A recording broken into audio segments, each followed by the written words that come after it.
en estos concursos al expediente electrónico, ¿no? Porque tú tienes que prestar todo tu file, o sea, en físico, y eso es innecesario. En algunas entidades, recuerdo que en alguna oportunidad, para asumir un cargo, me pedían no solo mi currículo, ¿ya?, en físico, sino que también electrónico.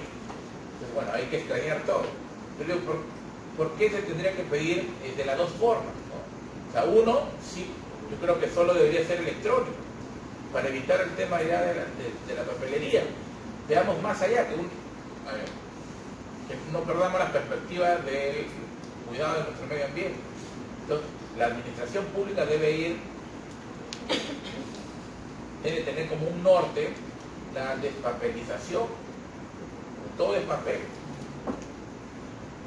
Recuerdo que en alguna oportunidad trabajé, no sé si les comenté, en un banco, ¿ya?, en una entidad bancaria, y te exigen en esa entidad bancaria, era asesor legal, que tengas tu correo abierto todas las 8 horas de trabajo. Tú trabajas acá y todos los papeles paran vacíos, todos los escritorios paran vacíos sin un papel. ¿Por qué? Porque todo se maneja a través de órdenes en correo, ¿no? Hace esto, hace esto, hace esto.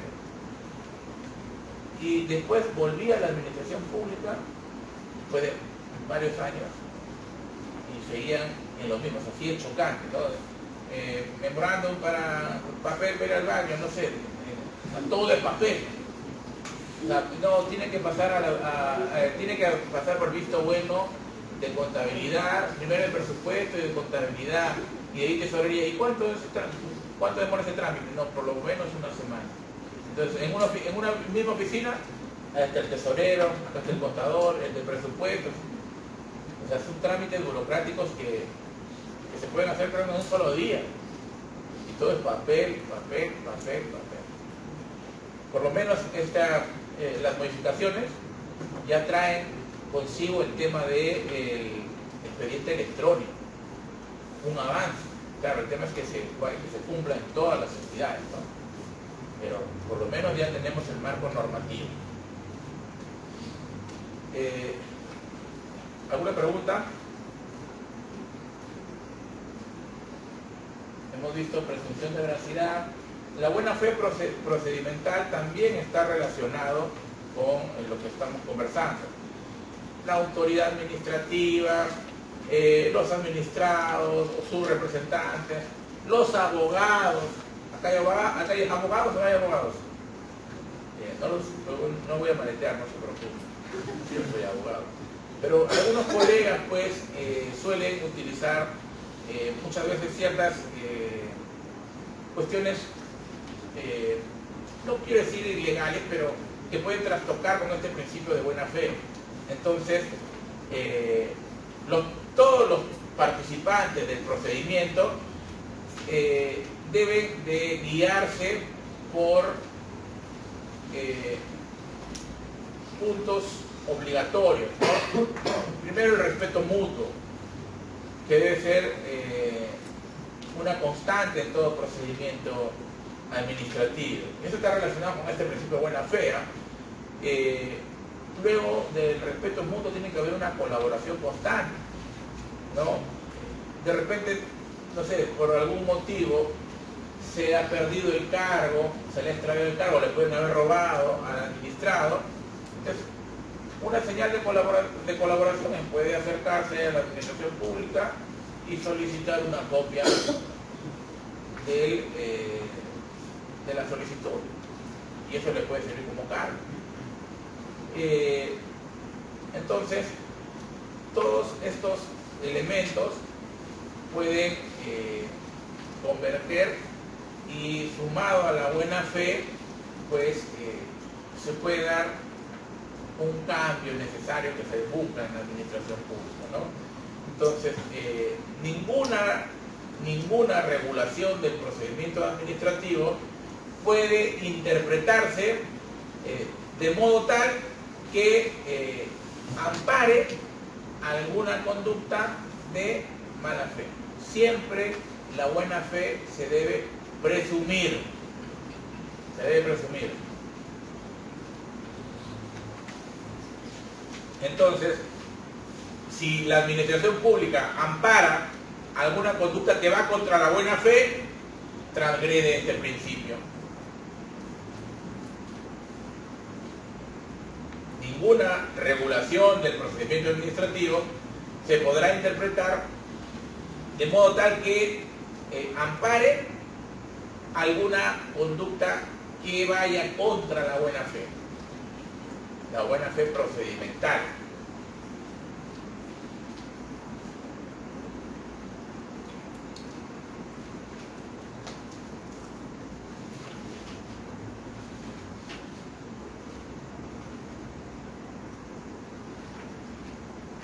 Bien, antes del principio de participación, quiero conversarles un poco sobre el principio de celeridad.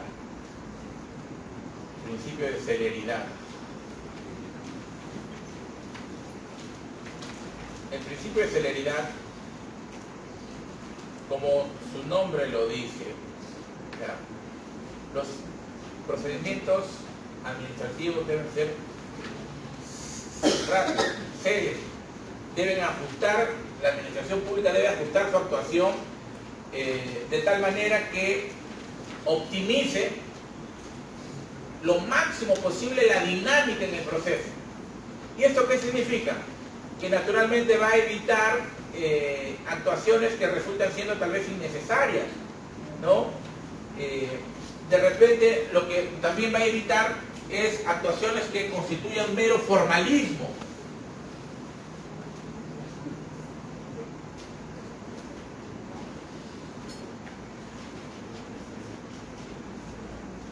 Principio de celeridad. Si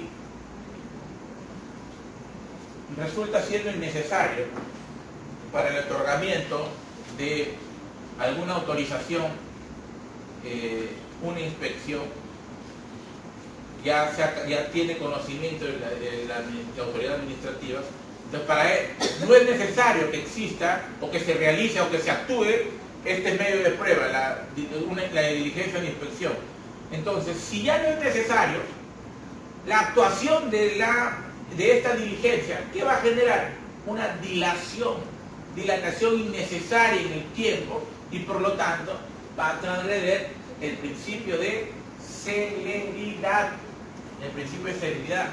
Entonces, es una obligación de quienes participan en el procedimiento en que deben ajustar su actuación de tal manera que los trámites sean dinámicos, evitando naturalmente actuaciones procesales que puedan de una u otra manera dificultar el desenvolvimiento o constituyan, por decirlo de alguna manera, mero formalismo.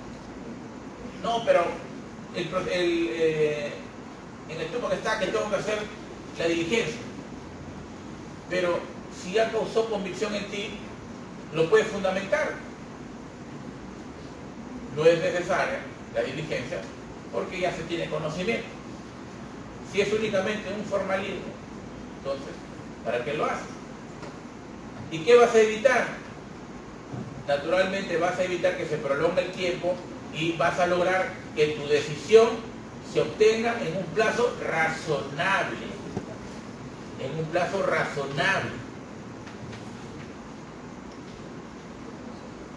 ¿Alguna pregunta?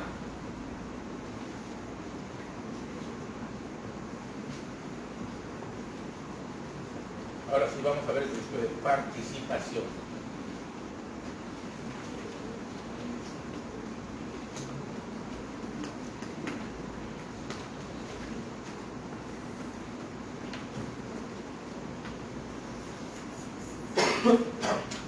Cuando hablamos de participación, ya la administración pública o la autoridad administrativa o las entidades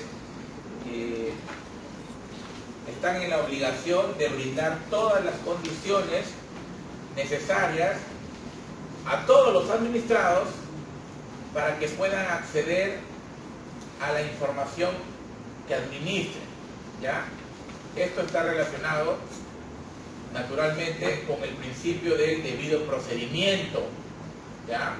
Recuerden que cuando hemos conversado sobre el debido procedimiento, hemos dicho que dentro de la gama de derechos que engloba el debido procedimiento está también el poder acceder al expediente. Y eso es el principio de participación. El principio de participación nos dice que la entidad pública tiene la obligación de brindar las condiciones necesarias a cualquier administrado que desee, que pretenda acceder a la información que él administre, sin expresión de causa. Claro, ya hemos dicho que toda regla general tiene una excepción. Entonces, si afectan la intimidad personal o la información está relacionada con la seguridad nacional, o estén expresados de tal manera que se prohíbe de acuerdo a una ley de manera taxativa, entonces esa será la única excepción. Después cualquier persona podrá acceder a toda la información que verse en la entidad pública: sueldos, comisiones, dietas, viáticos, procedimientos de selección. Por eso que las entidades públicas tienen en sus páginas web un link de transparencia, ¿no? Que dicho sea de pasos, en algunas no operan. Ahí tiene que estar el detalle de los trabajadores, los beneficios que perciben, y si no están, cualquier ciudadano podrá, sin expresión de causa. O sea, ¿qué significa sin expresión de causa? Que no puede tener, no pueden pedirle motivo, pues. ¿Cuál es la razón para que tú me pidas la información? ¿Por qué te tengo que dar? No. La ley prohíbe eso a la administración pública. Sin expresión de causa. O sea, yo, porque ejerzo un derecho fundamental como ciudadano, necesito información. Finalmente es una entidad pública y claro, lo que muchas veces olvidan ciertos funcionarios públicos es que nosotros hemos creado el Estado y que únicamente les otorgamos a ellos el poder, porque el Estado, el gobierno es un depositario del poder, y esta desconcentración de poder implica que administren el Estado, por decirlo de alguna manera, ¿para quién? Para nosotros, pues. ¿Quién es el titular del poder en una sociedad? Díganme ustedes. ¿Quién? El pueblo. Nosotros somos titulares del poder y nosotros, siempre acuérdense de esto, nos desprendemos de parte del poder, parte de nuestra libertad le otorgamos al Estado para que pueda él tener poder. Y nosotros somos los que no solo creamos, sino que también nosotros mantenemos al Estado. Porque gran parte de los ingresos públicos, ya cuando analicen o cuando llevamos algunos cursos de derecho financiero, el derecho financiero son los ingresos financieros que tiene el Estado y los egresos también que tiene el Estado. Cuando hablamos de ingresos financieros, los ingresos financieros pueden ser de tres tipos. Estamos hablando de ingresos financieros del Estado.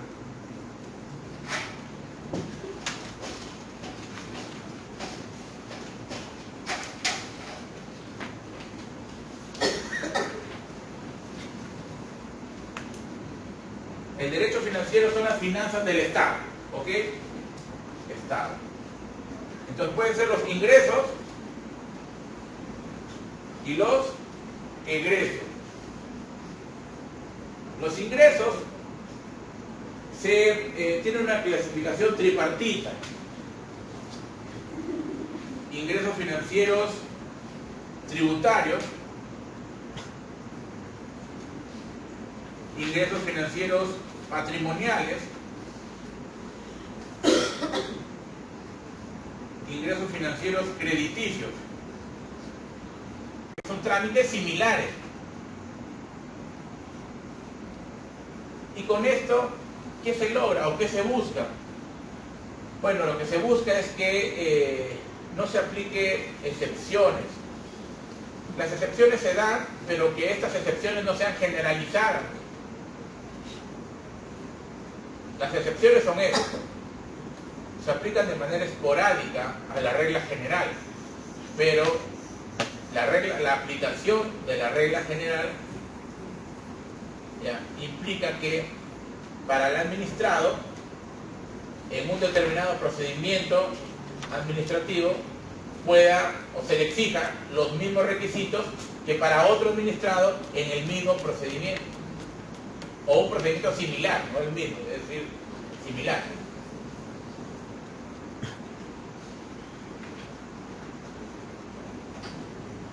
Ahora sí vamos a analizar el tema de la predictibilidad. ¿Ya? En el tema de la predictibilidad es importante señalar que en este caso es una obligación de la autoridad administrativa brindar a todos los administrados información veraz, completa, confiable. Estamos hablando de predictibilidad o de confianza legítima. Esta información confiable es obligación de la entidad pública brindarla sobre todo procedimiento que tiene a su cargo. Es decir, en el TUPAC están descritos todos los procedimientos. Tú deberás brindarle al administrado la seguridad y la confianza que la información vertida en ese documento de gestión es veraz, completa y confiable. Es decir, miren, como ejemplo, tú revisas el TUPAC, por ejemplo, para pedir autorización de alquiler de un recinto deportivo. Y te piden como requisito el pago de la tasa correspondiente, tu copia de DNI y llenar un formato. ¿Ya? Pero cuando llegas, lo dejas, ¿no? Y cuando se pronuncia, el área respectiva te dice, no señor. ¿Pero por qué no? Porque falta un documento. ¿Qué significa eso? ¿Qué implica eso? De confianza, pues. ¿Habrá alguna información veraz, confiable, en el mismo documento de gestión de la entidad pública? No. Entonces se trastoca este principio. ¿Por qué? Porque la obligación de la administración pública es que la información ya vertida en ese documento de gestión para ese procedimiento administrativo sea completa. Entonces no me digas que falta un documento, porque en el TUPAC, que es el documento idóneo por naturaleza para determinar cuáles son los requisitos en un procedimiento, no está exigido. Eso es el quebrantamiento de este principio de predictibilidad y de confianza legítima. No hay confianza. Entonces, los requisitos no están completos. Haz tu modificación respectiva. ¿Alguna pregunta? También, otro aspecto que implica la aplicación de este principio es que la administración pública tiene ya un criterio sobre el pronunciamiento en determinados procedimientos administrativos. Entonces, si ya tiene un criterio, no puede variar de este criterio. Y esa variación que se da, que puede ser de manera irracional, inmotivada, respecto de la interpretación de una norma jurídica, no puede darse de la noche a la mañana. Vamos a explicar qué es la predictibilidad. Esto es básicamente predictibilidad. Si la administración pública en un procedimiento tal vez, vamos a analizar con una municipalidad, en una exoneración de algún impuesto, alguna tasa, alguna contribución, ya ha venido pronunciándose, declarando fundado el pedido de exoneración, por ejemplo, de jubilados, ¿no? Entonces ya tú jubilado te haces una idea y sabes cómo se pronuncia esa municipalidad respecto a esa solicitud. ¿Por qué? Porque hay uniformidad en la solicitud, hay uniformidad en los requisitos, ¿no? Y sabes que ha habido casos previos en donde a la misma solicitud, con los mismos requisitos, le han declarado fundado su petitorio. Pero ¿qué sucede? Que si de manera irracional y desproporcionada presentas tu solicitud con los mismos requisitos, ante el mismo procedimiento, y a ti te declaran improcedente. Entonces, en ese caso, se quebranta el principio de predictibilidad. Entonces, la predictibilidad viene a ser esa uniformidad de criterios en la administración pública que le da seguridad al administrado que ante una solicitud, si cumple todos los requisitos, le van a declarar procedente, fundado. Entonces, la autoridad administrativa no puede actuar de manera arbitraria. La autoridad administrativa no puede variar irrazonable y motivadamente la interpretación de las normas. Mira, yo, si bien es cierto, yo me estaba otorgando, pero ahora he leído bien y le doy una nueva interpretación a la ley. Entonces la norma, no, yo cambio de criterio. No solo en la administración pública pasa en el Poder Judicial, pasa ahora en el tema de las prisiones preventivas, pasa en el Tribunal Constitucional, sino que ahí lo maquillan bonito y le denominan en el nombre en inglés, lo llaman el overruling. El overruling es el cambio de criterio del Tribunal Constitucional, y no sé si a alguno de ustedes les ha afectado, pero una sentencia del tribunal con overruling es un caso bastante emblemático que se conoce como el caso Huatuco. Una sentencia de Rosalía Huatuco cambió ya el criterio de aplicación del Tribunal Constitucional respecto a la reincorporación de los trabajadores. Antes, un trabajador del Estado, sujeto al régimen privado del Decreto Legislativo 728, ya demostrando que superó el periodo de prueba y ante la desnaturalización de su contrato, prácticamente era estable. ¿Por qué? Porque si de repente pasaban 5 meses, ¿no?, y el empleador, la autoridad, pretendía sacarlo, si demostraba el trabajador que, estamos hablando en el régimen privado, no CAS, no 276,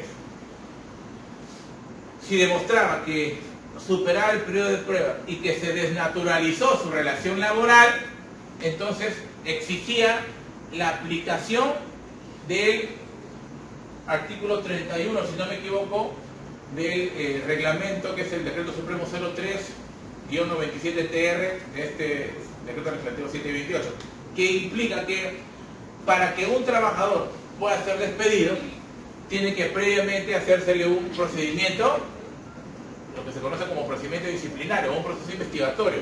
Tiene que haber una falta, y esa falta se le tiene que haber puesto en conocimiento para que pueda ejercer su derecho de defensa, y finalmente, después de eso, de ese procedimiento, la autoridad podría aplicarle una sanción gravísima como el despido. Pero ¿qué hacía? Simplemente, terminado el contrato, tu carta, chao, o simplemente no le dejaba entrar. Y eso, naturalmente, es la violación de un derecho fundamental. Pero hasta antes de la sentencia de Huánuco, emitida por el Tribunal Constitucional, se podía ingresar de esa manera porque estaba protegido por la Constitución y por el Tribunal Constitucional. Pero después de esa sentencia, lamentablemente, únicamente pueden hacer o realizar ese tipo de reincorporaciones los obreros, ya no los servidores públicos, únicamente los obreros. Una sentencia bastante vapuleada y criticada, en realidad. Bien, vamos a hablar un poco ahora, vamos a terminar con el principio de privilegio y control posterior y vamos a analizar ya el silencio administrativo. Vamos a darle unos 15 minutos más. Cuando hablamos de privilegio y control posterior, ¿ya? Es aquella atribución o facultad que tiene la administración pública de poder fiscalizar algún procedimiento administrativo con posterioridad.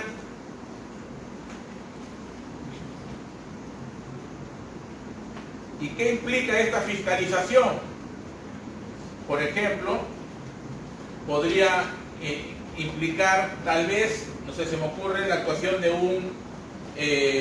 una pericia grafotécnica para comprobar, ¿no?, si un documento es fidedigno, o de repente, si es un certificado de trabajo, implica la diligencia de consultar, ¿no?, a la entidad en la cual versa, ¿no?, ese trabajo, si es que efectivamente ha realizado ese trabajo.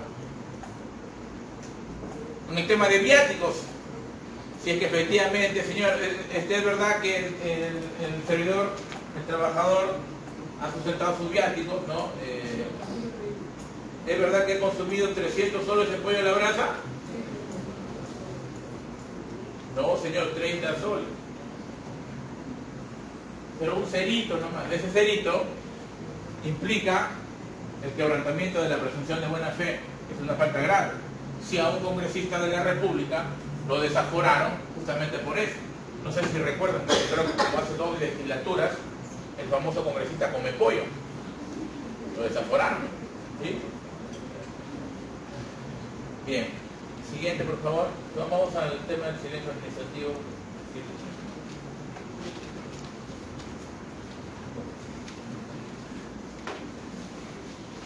Nos quedamos en diapositiva. Bien, cuando hablamos de silencio administrativo, en primer lugar,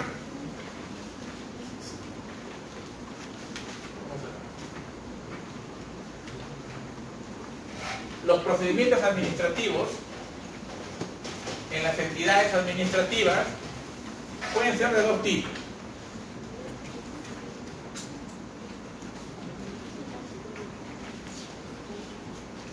Pueden ser los procedimientos administrativos de aprobación automática,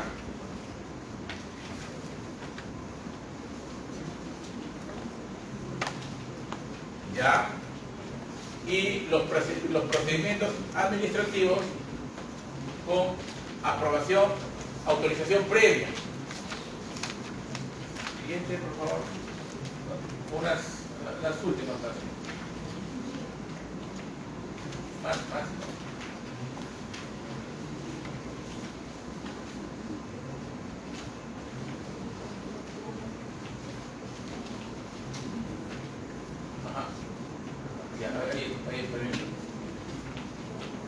La anterior.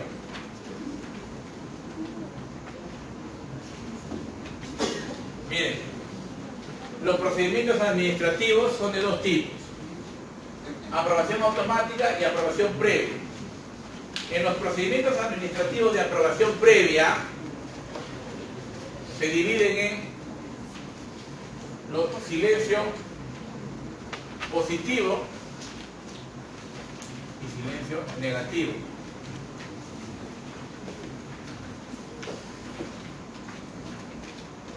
¿Pero qué es el silencio administrativo? El silencio administrativo, antes del silencio administrativo, vamos a definir esto, vamos a dar una noción.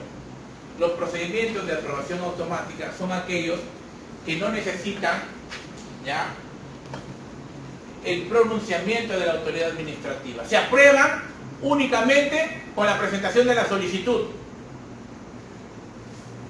Únicamente es requisito que el administrado adjunte de manera correcta los requisitos exigidos en el TUPAC, y en la mesa de partes van a revisar.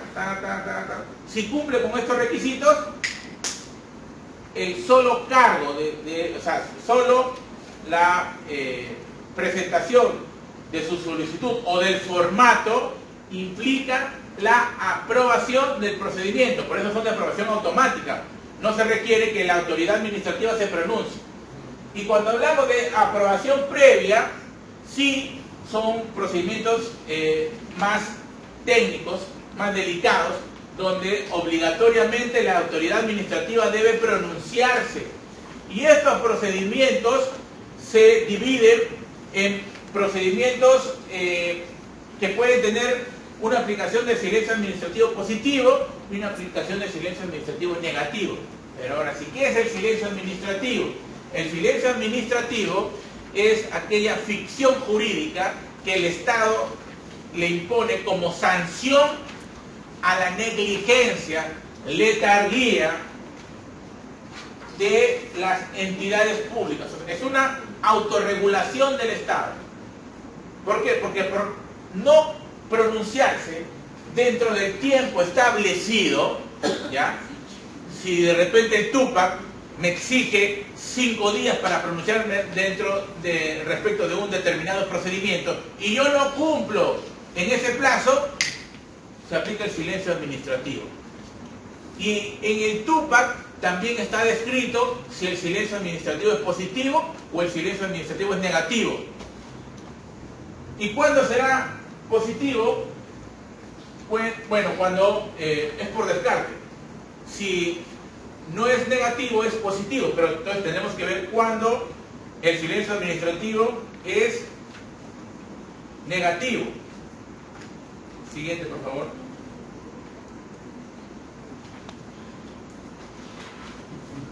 Bien. Como vemos ahí, ese es el positivo, todos los procedimientos que a instancia de partes no sean sujetos de procedimiento administrativo negativo.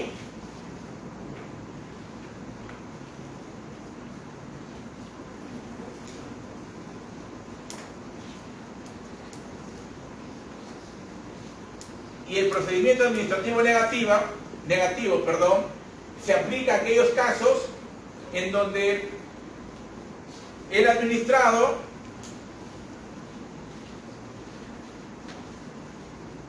plasme su solicitud, por ejemplo, en temas de interés nacional, en temas de seguridad ciudadana, medio ambiente, recursos humanos, sistema financiero.